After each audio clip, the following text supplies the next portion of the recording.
Hello, আসসালামু আলাইকুম। কেমন আছেন আপনারা?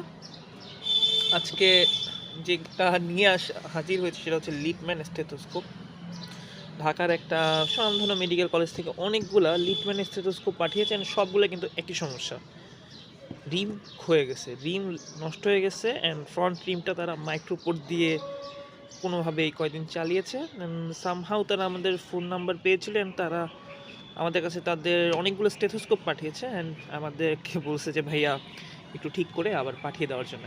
সো আমরা আজকে দেখাবো কীভাবে লিটম্যানের ফ্রন্ট রিম নষ্ট হয়ে গেলে সেটা আবার ইনস্টল করতে হয়। হ্যাঁ, সো যেটা খেয়াল রাখবেন যে আমরা সাধারণত যে মাইক্রোপোর্ট দিয়ে যে লাগিয়ে রাখি এটা কিন্তু খুব বাজে একটা প্র্যাকটিস, কারণ হচ্ছে মাইক্রোপোর্টের কারণে এই ডায়াফ্রামটারও কিন্তু অনেক সময় দেখা যায় কোন ডায়াফ্রামটা ক্ষয় হয়ে যায়, যেমন এই ডায়াফ্রামটা কিন্তু ক্ষয়ে গেছে।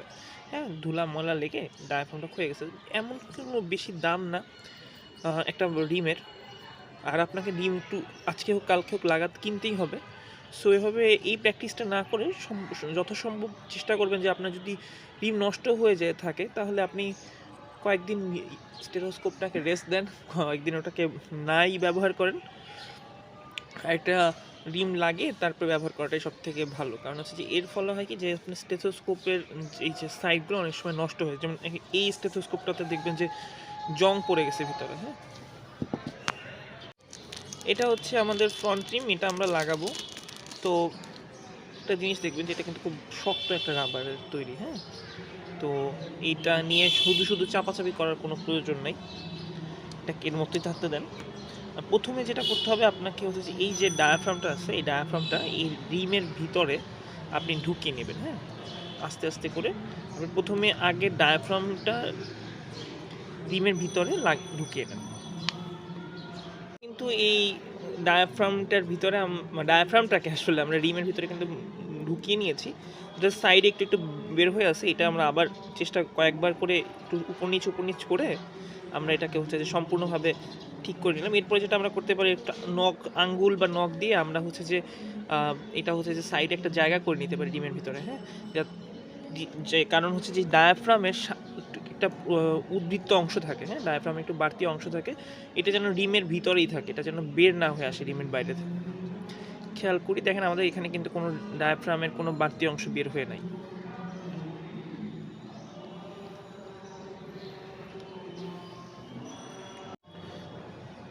এখন আমরা রিমটাকে ইনস্টল করব ডায়াফ্রাম সহ। দেখেন আমরা প্রথমে যেটা করতেছি, আমরা রিম এক সাইডে নিয়ে আমরা হচ্ছে আস্তে করে ঢোকানোর চেষ্টা করছি, অনেকটা ওই যে সাইকেলে ওই যে চাকা পরানোর মতো। হ্যাঁ, আমরা একটু একটু করে ঘুরিয়ে জিনিসটাকে আস্তে আস্তে টেনে নিতে হবে আর কি, আস্তে করে টেনে নিতে হবে মাঝখানে আস্তে করে টেনে নিলাম। আমাদের কিন্তু মোটামুটি লাগানোর কাজটা শেষ। হ্যাঁ, দেখুন খুব সুন্দর করে লেগে গিয়েছে।